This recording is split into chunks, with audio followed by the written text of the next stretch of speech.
This is Chef Marko, and today I'm going to show you how to make a curried kabocha soup. I'm using homemade vegetable stock to craft this soup, which will make a huge difference in the flavor profile.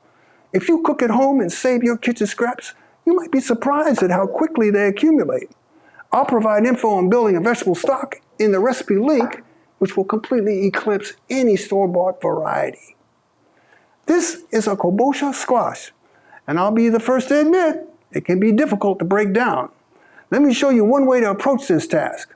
I'll be using a serrated vegetable peeler and a sturdy chef's knife. I'll be sure to save my scraps for my next vegetable stock. Okay, so the first thing I'm going to do is put my chef's knife into the center of this kabocha squash, turn it with one hand, and just continue to slice with another. It'll break right in half, and then from there, I'm just going to scoop out the core, and that will work nicely in my next vegetable stock. And then we're going to break down the skin off of this. But you know, you don't have to take all of the skin off necessarily. I'm going to cut the edges right into the vegetable scraps. And then here, cut it halfway. One more time. And then from here, just trimming up a little bit, as lightly as I can with a knife. I don't want to cut into the actual squash any more than I have to. Now this is a relatively sharp chef's knife, so it is going to be easier if you have a sharper knife. Now you'll notice I'm not taking it all off of there. Well, you don't really have to. Now I'm going to take the serrated peeler and finish it out, and that'll be so much easier once I've removed a lot of that initial peel. So you can see this is a two-step process, but I like these serrated peelers for jobs just like this. Okay, so I've got that broken down.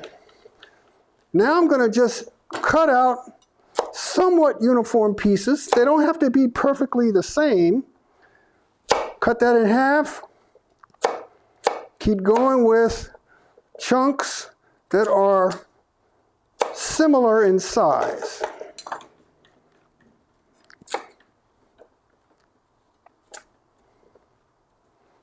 Cut it in half again. Invert it. And that's all I really need to do to get myself some cubes that are ready to steam. Okay, so to steam my squash, I'm just using a steamer basket here, a little bit of water, and then throw that squash right in there.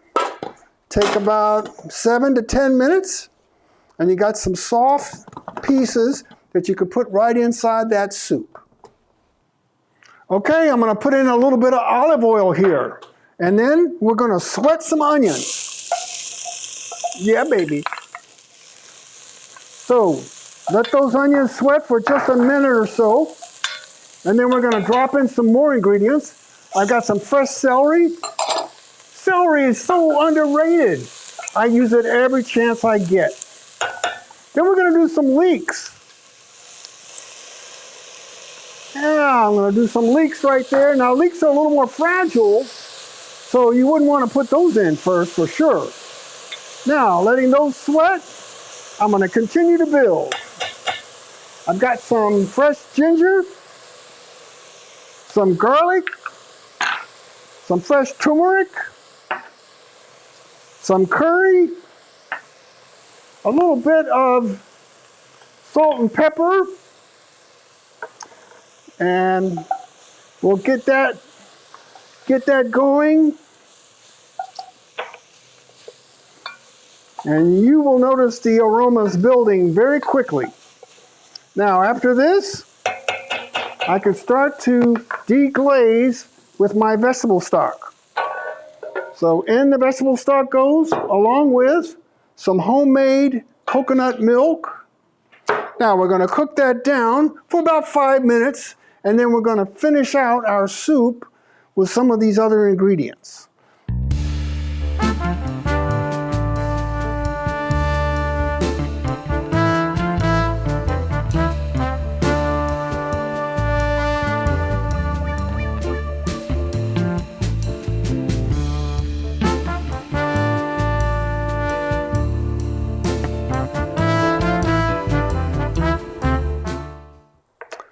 Okay, so I'm going to put in the kabocha squash along with some asparagus stems. We're holding the asparagus tips for presentation. So a little bit of miso paste. This is a chickpea miso, and if you'll notice, I'm loosening it up a little bit with the stock. And that's because I don't want it to clump up once it goes into the soup. So if you get your miso loosened up a little bit, people tell me to loosen up all the time. But I'm telling you, it's worth just the extra couple of seconds to loosen up your miso, so once it goes in there, it just doesn't clump up and stay all like a big bunch of miso. So we got that in there. And by the way, if you're going to do miso, you want a low temperature. You don't want to kill off all that favorable bacteria. So that's breaking up pretty well. And then we're going to do, well, kind of an abridged version of a bouquet garni. This is fresh thyme. And instead of suffering through the whole process of breaking this down, I'm just going to put a tied bundle of it in here. And that's going to give me the thyme flavor I'm looking for. In fact, that's a really fast way to take advantage of thyme. All right, now I'm going to take a little bit of saffron here. I don't use saffron all the time, and don't let the price point freak you out. Just use it for special occasions. I'm going to stir that in and get that soup reduced just a little more. The only other thing I think I need is maybe a little bit of lime juice. We might do a little zest toward the end, but that's pretty much all it takes. This is looking great already. All right. So you don't want to forget to pull out that bouquet garni, but other than that, I think we're ready to pour this off.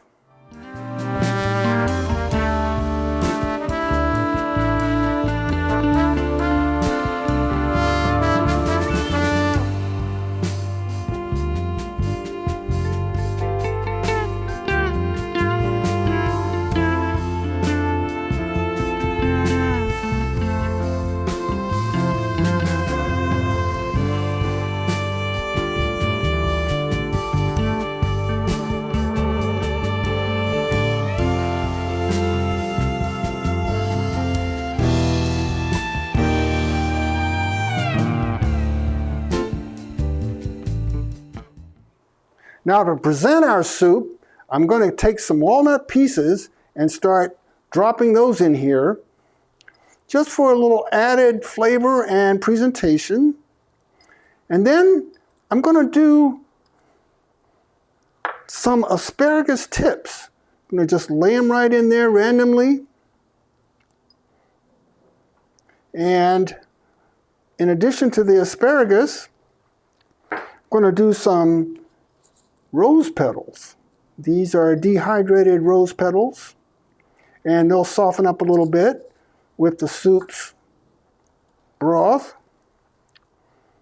It's a real nice way to make a colorful statement. And then we're going to do some chives. And maybe just a little bit of lemon zest.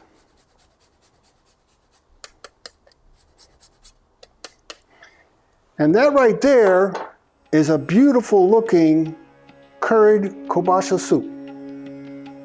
So that's one of the most nourishing menu items you can create in your kitchen, and having homemade vegetable stock will serve you well. I'll provide you with a recipe link, but feel free to experiment as you customize this in your kitchen. Have fun, enjoy, and be happy.